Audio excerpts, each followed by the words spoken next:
Rajkot municipal કોર્પોરેશનની ચૂંટણી હાલમાં ચર્ચાનું કેન્દ્ર છે.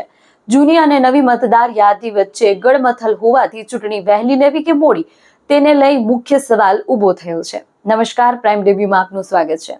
રાજ્યમાં ખાસ મતદાર યાદી સુધારણા એટલે SIR નું કામ હજુ ચાલે છે, જેને કારણે યાદી 14 ડિસેમ્બર સુધી લોક નહીં થાય.